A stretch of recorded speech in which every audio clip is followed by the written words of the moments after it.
The Infinity Saga. Just saying the name brings back memories, right? The snap, the portals, I am Iron Man. It was a cinematic event a decade in the making, a perfectly woven tapestry of stories that culminated in one of the most satisfying conclusions in film history.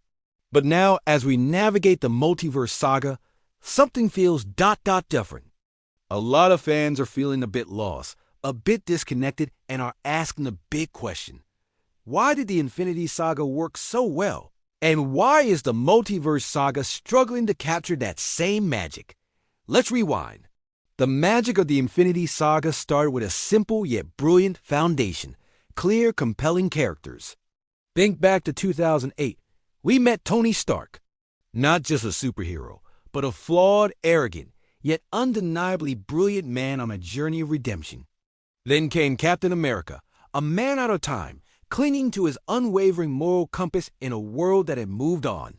And Thor, a god learning humility. Each of these origin stories wasn't just about getting powers. It was about establishing a person we could root for, someone we could understand. The early phases were meticulously dedicated to building these pillars. We spent entire movies getting to know them, their strengths, and more importantly, their weaknesses. The Infinity Saga had a slow burn. It didn't rush. It took its time introducing the core concept, the Infinity Stones. They were sprinkled throughout the films like breadcrumbs. The Tesseract in Captain America and the Avengers, the Ether in Thor, the Dark World, the Power Stone in Guardians of the Galaxy. Each appearance built upon the last, creating a sense of growing dread and importance. We, the audience, were learning about the universe's ultimate power right alongside our heroes. There was a clear, tangible goal. We knew what the big bad, Thanos, wanted. His motivation, while horrifying, was crystal clear. This created a singular, powerful narrative thread that tied everything together. Every movie, in some way, felt like a step towards an inevitable, universe-altering confrontation. And that brings us to the villain, Thanos. He wasn't just a CGI monster wanting to blow things up.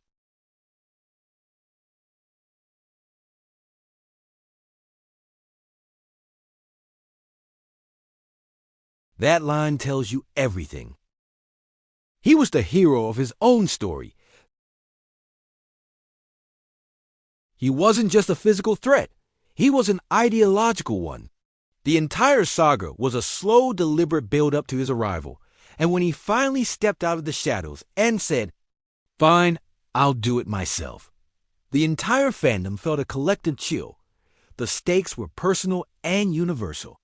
Now, let's look at the Multiverse Saga, where the Infinity Saga was a straight line, a clear path to a single destination. The Multiverse Saga feels more like a tangled web. It's ambitious, no doubt about it. The idea of infinite realities and endless possibilities is exciting. But with that ambition comes a problem, a lack of focus. We're being introduced to dozens of new characters at a breakneck pace, often in Disney Plus shows. Moon Knight, Ms. Marvel, She-Hulk, Echo. They're all fantastic in their own right, but they feel disconnected from a central overarching plot. We haven't had the time to build the same deep emotional connection we had with the original Avengers. The core thread is also much more abstract. The Infinity Stones were simple to understand. 6 powerful gems, get them all, and you control reality. The Multiverse Saga's big bad is Kang the Conqueror, or rather his variants. But what does he actually want? We've seen a few versions of him. He Who Remains was a quirky tyrant guardian. Victor Timely was a brilliant but nervous inventor.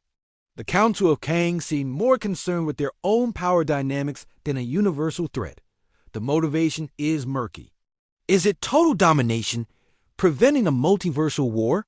It's not as clear-cut as Thanos' desire to balance the universe. This lack of a clear, singular threat makes the stakes feel less immediate, less personal. We don't have that Infinity Stones checklist to keep us grounded. Another challenge is what I call post-endgame fatigue.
We need a clear, defined antagonist with a motivation that we can understand, even if we don't agree with it.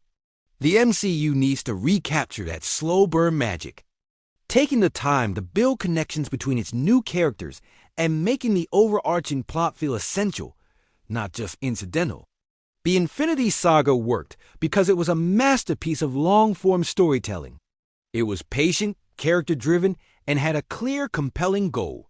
The Multiverse Saga has the potential to be just as great, but it needs to learn from its predecessor. It needs to give us a new I Am Iron Man moment, a new Avengers, a symbol cry that unites a new generation of heroes, and most importantly, unites the audience in a shared journey once again. It needs to make us feel that sense of inevitability, that feeling that we're all together, hurtling towards something epic. What do you all think? Is the Multiverse Saga just hitting a rough patch, or are there deeper issues at play? Let me know your thoughts down in the comments. Thanks for watching, and if you enjoyed this breakdown, don't forget to like and subscribe for more content. See you in the next one.